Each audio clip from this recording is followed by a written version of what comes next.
Vote. I didn't vote Conservative.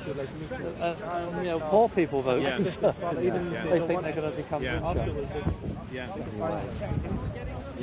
I heard about that. Yeah. I mean that's the other. But you can't charge women, my friend, £1,000. Why are you so obsessed, man? We've moved on. We've moved on from the topic. You know, you're so obsessed. Content over everything. I don't pay. Never pay. You said you paid when you were in Hungary. You always pay when you're going out. You're always paying anyway. You're buying the dinners. You're buying the drinks. You're paying. In my life, I am very, let's say, a man with dignity. Yeah. I never like to use any other human. I'm sure you're a man with dignity. I'm sure that's why you pay. I respect. That's why you pay. For example, if I date a girl, maybe or a guy, stupid. Yeah? I think you get more more guy, respect. but I'm not gay. Okay. I think you get more respect. I am open-minded. I respect. I respect people who they are gay.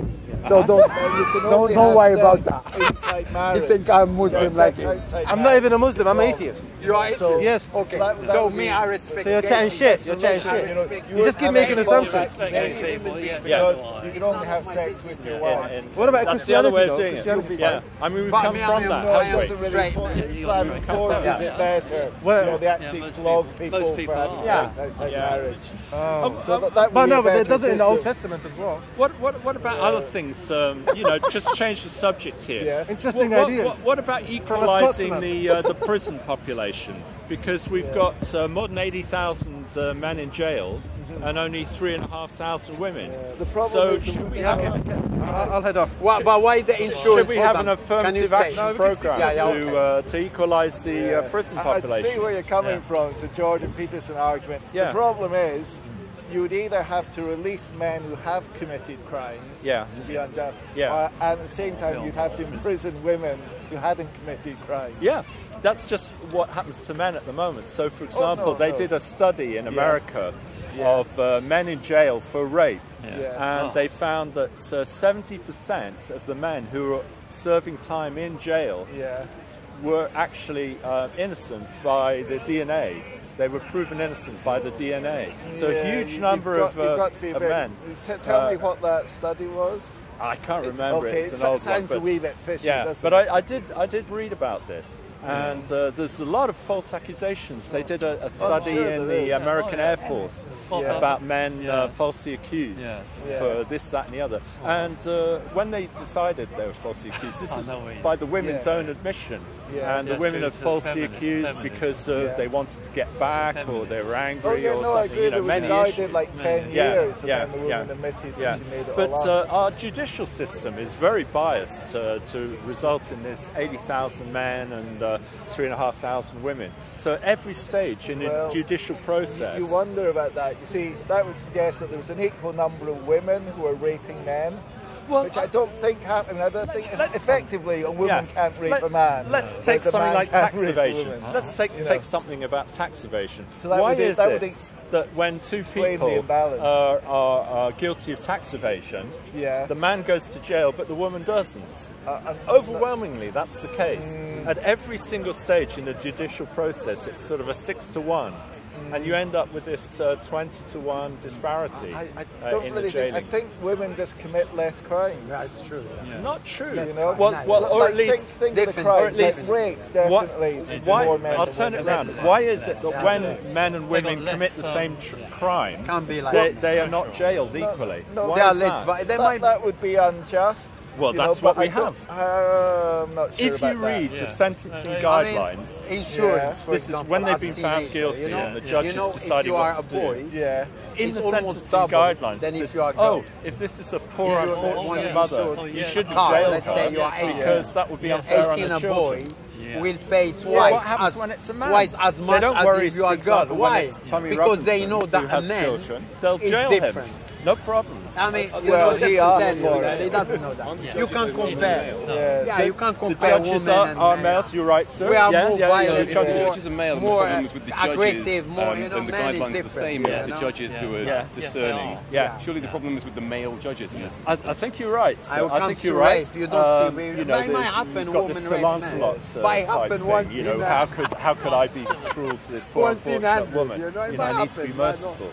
And I think that's exactly right. Yeah. I think you have to check the guidelines. I don't think they're as black and white as women get less sentences. I don't think, I've never seen it. I do believe that if a woman, and she's maybe quite, say she has tax evasion, and it's not a particularly serious case, and if she has children, and I think probably she won't do it again because recidivism rates for women are lower, that would actually make a sort of sense in justice. Same as if it was a poor man, and he was very sorry. You know, there's lots of mitigating factors. And that's what we have, and we have these mitigating things, but it's at every single stage of the judicial process where we have this kind of this bias. Well, I just refer you to the numbers. We have over 80,000 men in jail, and we have 3,500 women. I know, but I've already explained the numbers, haven't I? Well, you know, men are like more violence. More criminal. I mean, you know how many people get beaten up by women on a Saturday night.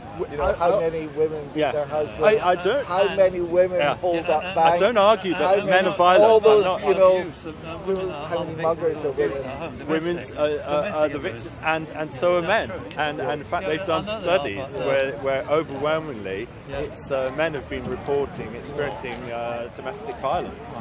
You know. And it's very normal. I mean, for example, you know, say for example, I go and admire a pretty woman.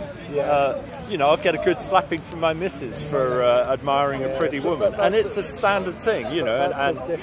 But as a man, you just have to take it. But you know, that would not sort of violence would not be allowed. Maybe if you were chucked down the stairs, or you know, or black eye or something, it would be a different. But I mean, that doesn't really happen because men are strong, you know. Like how many muggers are women?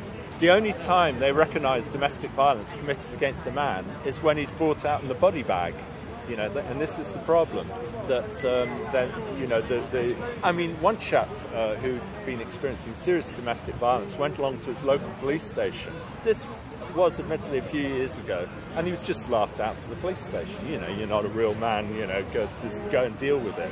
So domestic violence is not taken seriously when it's committed against men.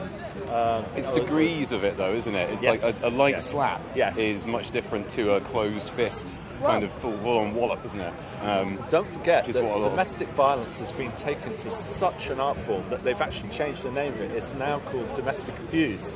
So, for example, the Metropolitan Police, if you give your wife the silent treatment, or if you're not giving her enough pocket money, this is now called domestic abuse. And of course the public has been fooled into thinking that domestic abuse is the same thing as domestic violence. So whenever they hear a man being accused of domestic abuse and found guilty of it, they think, ooh, yes, he's an evil, violent oppressor. And I do agree with you that you know, men dish out violence, and in fact the biggest victims of violence on our streets are young men. You know, young men overwhelmingly experiencing and serious violence. You know, a young man just walks into a pub, and that's all he's done. He's just opened the door of a pub and suddenly smashed a glass in his face. I saw a guy in hospital, and that had happened to him. You know, whereas if a woman is, you know, say someone tries to make sexual advance on a woman, that's in the newspapers. That's, you know, almost national news, and people are horrified about it. So do you go in for sort of gender roles and this kind of thing? It's a man's job to be strong, or do you think everyone's sort of like a blob of amorphous kind of?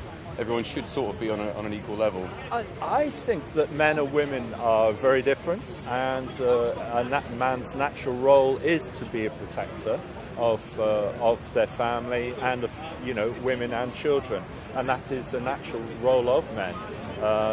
So I think men and women are very different. Doesn't that refute kind of your point that you want men and women to have equal treatment, but you don't think they're equal? Well, it's funny, you know, that you know, when I turn subjects on its heads like that, you know, and start saying, well, we need to have women paying for sex, or we need to have equal jailing of men and women, it's when you turn subjects like that on its head that people sort of say, oh, you know, can't do that, that's not fair. And yet, whenever there's a difference between men and women, the feminists are banging on that this must be, you know, eradicated immediately. So feminists are completely intolerant of men-only clubs.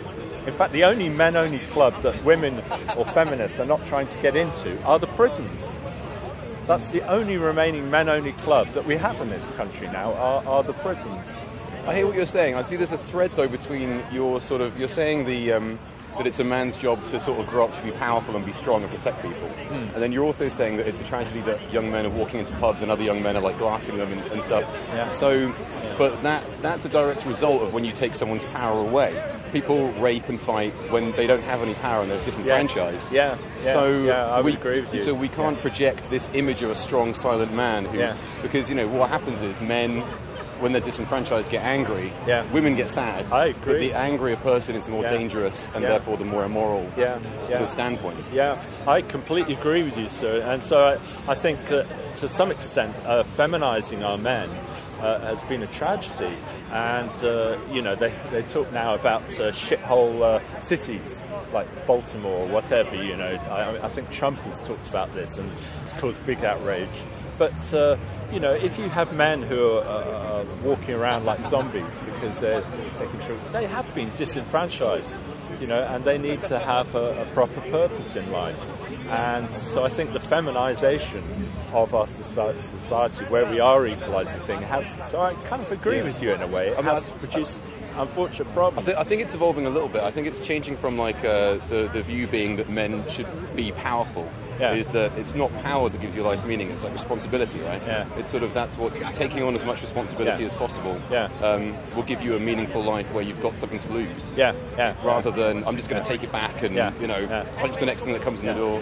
But like that, I'm 31, and I feel like I saw a slight change, from growing up and sort of seeing, boys don't cry and stuff, and that sort of slightly turning around, maybe the pendulum swinging a bit far over that way, but like it's definitely it's like a real curve of something's happening. You're completely right. That's exactly right. I mean, many years ago, it was Eddie Mayer actually was asking me, do you think the pendulum has swung too far of feminism? And I agreed with him that it definitely has swung too far in many cases. But in many other cases, the pendulum hasn't even begun to swing. Like for example, men being allowed to rear their own children. It's only been since the industrial age that men have been excluded from child rearing, because when we lived in the agricultural age, men would have been rearing their own children, because typically any boy over the age of 8 would leave the house and join his father on the farm. But in the industrial age, we've been excommunicated from the rearing of our children.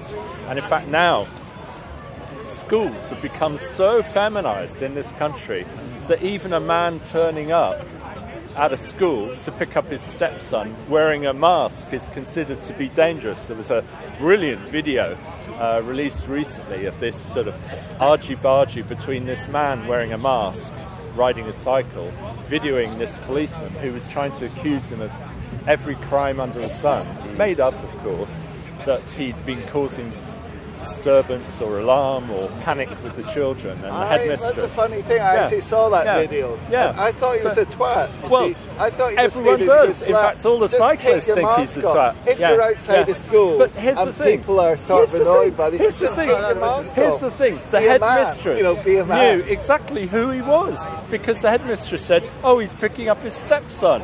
So even though he was wearing a mask and they knew who he was, they had to, the fact that he was wearing a mask was the problem.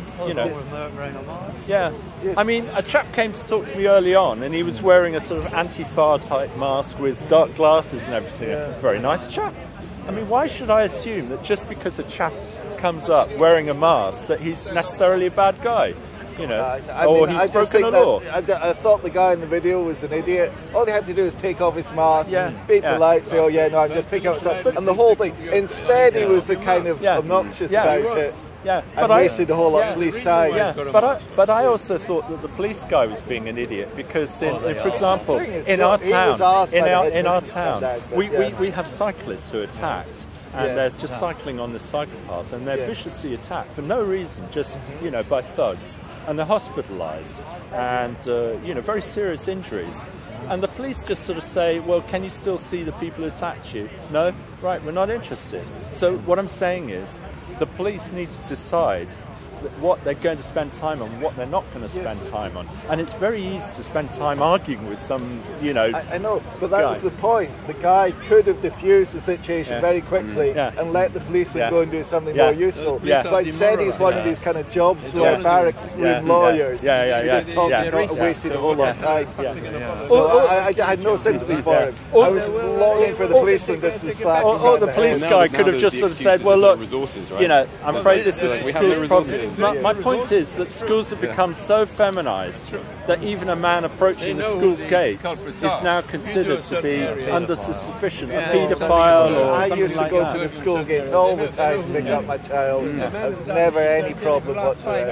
I never thought to turn up this sort of bandit man. But that's because I'm not. But I'm saying it's got a lot worse now in schools, you know, with the feminization of schools. I mean, obviously we're on different sides of this. You know, I feel you're going down this kind of men go their own way, very kind of bitter against women thing. Not at all. I mean, I think it's going to be great. I think feminization is great. Just apply feminism all over the place, and it's going to be really good for me because it's going to produce such a backlash that you know, the feminists. I mean, you get women now openly declaring, "I'm not a feminist," and they actually come along and support us. They say we are against feminism because we've seen the destruction that it's caused.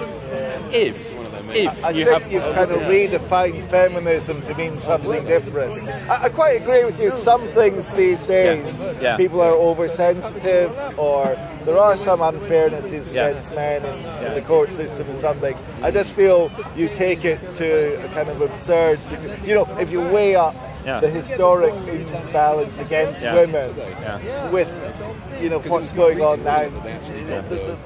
You know, it's a mountain and a molehill. But don't you just enjoy this wonderful argument now that's happening between the feminists and the trans people? This is absolutely brilliant, because the trans people are now saying, we want to be able to use female toilets, we want to be able to be put in a female prison, we want to be able to, whilst we're in the female prison, to rape women, because we're trans, we can, and you know, because obviously this trans person had lesbian tendencies whilst in a prison, and the feminists are outraged about it because well, you're not a proper woman. So feminism is now so extreme that it's causing men to actually flip. They say, well, I don't want to be a man anymore, I want to be a woman, and I want to be regarded as a woman.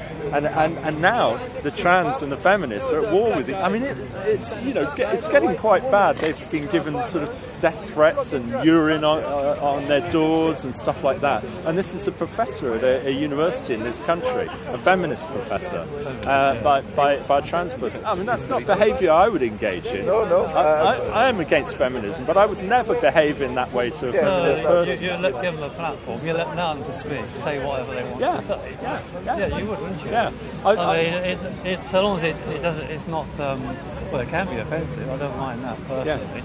But so long as it doesn't break the law. I think it's brilliant. It's brilliant when feminists speak, because they hang themselves on every word. So it's fantastic. Like the guy here who's saying that we should stop reading. I thought he was brilliant. What's that? He said we should stop reading. Breeding. Not breathing. You remember him? No, I don't remember that guy. He won the. He was very funny. He won the argument. In relation to the environment. Because I said, well, the system we have now, the more, the population is going up. Well, we're just damaging this planet. And he said, stop reading. But will we? I mean, we want to get that conversation. You want to get that conversation out. I hope he does. He's a lawyer. Right. Your idea of what feminists think and what trans people think is the very extreme of both those things. I think you find most feminists I speak to, there's a woman called Zoe Williams, for instance. When she writes about these topics, very sensible.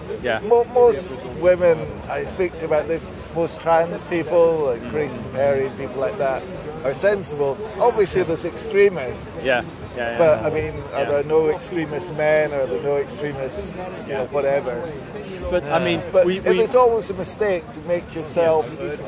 You can build a sort of conspiracy whereby the very extremist examples of what you're against are the mainstream, when they're not really. But there's so many issues still to deal with. Take, for example, male genital mutilation. Now, I was actually outside the Houses of Commons on International Men's Day, and I was just leafleting the people there, and along came Diane Abbott, and she took. I said, it's International Men's Day. I was pleasant. Handed her a leaflet, and she was so disparaging. She said, no. I said, we're campaigning against male genital mutilation. Now, Diane Abbott is someone who will stand up in the House of Commons and wax lyrical to the House come home about why female genital mutilation is bad. There were some people down the park campaigning for that, but I mean, it's a bit, because nearly everyone here is a Muslim, nearly everyone is mutilated. It's not really comparable. Well, it is. I have a friend who campaigns on this issue, and when they say, "Oh, it's just a little bit of flesh," he gets out a, I don't know, £10 note or £5 note, and he said, "This is how much of my flesh is missing," and you can't joke with him on this subject. He's outraged about it, that this was done to him. And my point about it, I mean, I don't mind what people do to themselves when they're an adult. They can pierce themselves, whatever. But if you're doing it to a child, choose to be circumcised. But if you're doing it to a child, I can see the argument, but I can't feel very outraged in that men who are circumcised, you would have to find a lot of men who are circumcised, and they'd have to say that they really resent it and that they suffer from it. They do. The number of people who are campaigning against circumcision are bigger than the number of people like me who are campaigning against feminism. Well, you'd have to say, what's the harm of being circumcised? Okay, well, let's have a look at it. Is it possible that because this violence and harm has been done to a child, is it possible that in later life, because they always say that the worst abuser is someone who's been abused themselves, is it possible that this kind of trauma that the child experienced causes them to then cause harm, sexual harm to other people? Is that possible? No, I don't think it is. You don't think it is? No. Okay. Well, I mean, for one thing, you have no memory of it. And I can speak from experience. Okay. But I mean, do we have any situations in this country of people who have been circumcised? You would have to say, you could look at the Jewish population and the Gentile population, and if there was more Jewish rapists, that might prove something. But I don't think there's any. So that's quite a large cohort experiment. Yeah. I mean, I'm just wondering, who've we heard of recently who has been accused of rape? Who've been in the media? Which individual? Yeah, say, very high-profile person in the media. Who are you thinking of? Weinstein? Oh, yes. Weinstein. Weinstein. Weinstein, yeah. Oh, Weinstein, yeah, well, he has, hasn't he? And then, I mean, he can maybe use that in his defence. I was so traumatised by my circumcision. I mean, I don't know, but I just wonder. I just raise it as a, who else has been accused? Woody Allen, and then who's the guy in House of Cards, the American House of Cards? Spacey? Yeah. Is he Jewish? I don't know, but is he circumcised? Don't know. Okay, so that. Yeah, but I mean, I just. But if you're going to go through, if you could find an actual thing that circumcised people were more likely to be rapists, that would be quite a good argument against circumcision. But I don't think there's any shred of evidence for that. What about the Rochdale things that we've heard of? Yes, no, but they're not. But like, for example, but then you would have, if it was the circumcision that led to the grooming gangs, then you would have Jewish grooming gangs. But you don't. Well, I just wondered if we do, and I mean, it's only my. Well, it's my question, if you like, because I don't know the answer. I don't have any stats on it, but I just asked the question that if someone has been... it's interesting to ask off left field questions. Yeah. But I would still go back to the point. I mean, that's very highly debatable. What actual harm does a person because I know that women who have FGM, they suffer pain and problems and how and it's actually meant to inhibit their sexual pleasure throughout the rest of their life. But circumcision, as far as I know, it doesn't lead to any medical complications. It doesn't hurt. It's actually meant to enhance sexual pleasure. I think there's all sorts of debate about that. But anyway, my point is, you asked what harm it does. Well, one thing, I have to pay for it with my taxes. Why should I pay for something where there's no medical? If someone gets circumcised, do you get it on the NHS? Sure, especially if you come from a certain population. Say I'm from the Jewish population, or I'm from the whatever. I know that they'll have it done ritually as by the rabbi or whoever.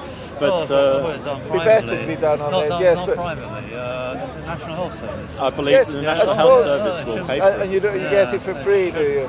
I don't think so. And I would ask the question. That's quite interesting. Maybe you should charge for it. I mean, let's look at the NHS. Why do we have all of these cosmetic things? I call it a sort of cosmetic thing. My friend who's against circumcision would be angry with me calling it cosmetic, because he believes it's much more serious than that. He believes it's an assault.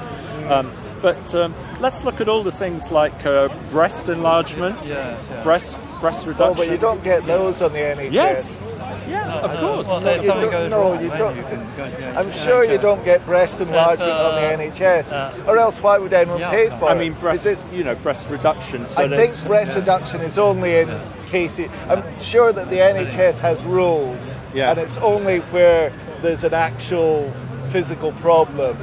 Like some people whose chin is like really, they can get their jawline done. But if you just want to look more handsome, you don't get that in the NHS. But I mean, there's a huge number of operations are done, and it's starting to happen with men, but women who will, and they are in a very wealthy situation. They're married to rich men, and it's their husbands who don't want them to have these operations, and yet they'll continually have cosmetic operations because they feel they need to sort of enhance their beauty. But sir, not on the NHS. No, in that case not. That's private. But what I am saying is that there are a lot of things you can get on the NHS which are related to cosmetics and beauty, which are particularly directed at females rather than males. If, for example, you've got teeth that need sorting out, for example. Again, see, I don't think that's true, because my daughter had a brace. Like all her classmates have a brace. But you have to pay for that. It's quite expensive. I don't think so. The orthodontist. What age was this? What would she be, about 13 or 14? I think if you're under 18, then it's free. The orthodontist. No, you have to pay for it. I think it's free. I can tell you it's definitely not free. I didn't pay for it with my daughter, and she was under 18. That's odd, because I definitely did pay for it. So I'm being a bit of a hypocrite here. I'm taking advantage of the I'd be surprised unless you have some actual something that's beyond the sort of normal range of abnormality.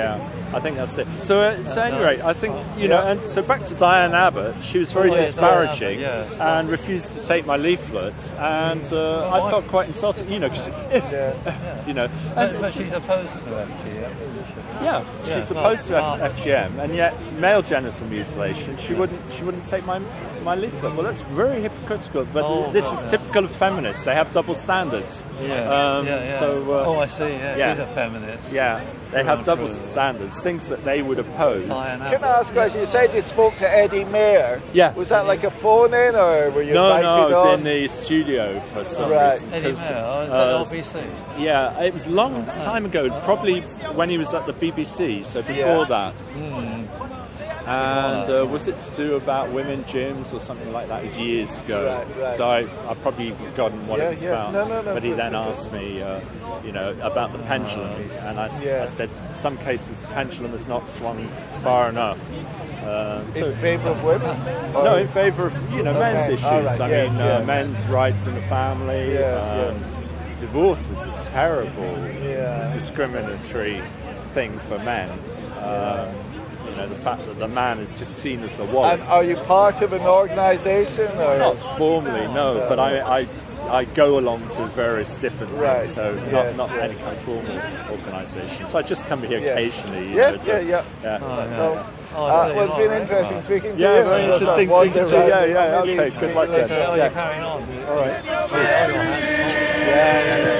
Come take over everything from your melody. Man, say it straight. Man, don't listen to BBC. Man, don't listen to ITV. Listen. If you want. Ego's coming. Do you want that? No, I don't. I don't. In fact, I really don't.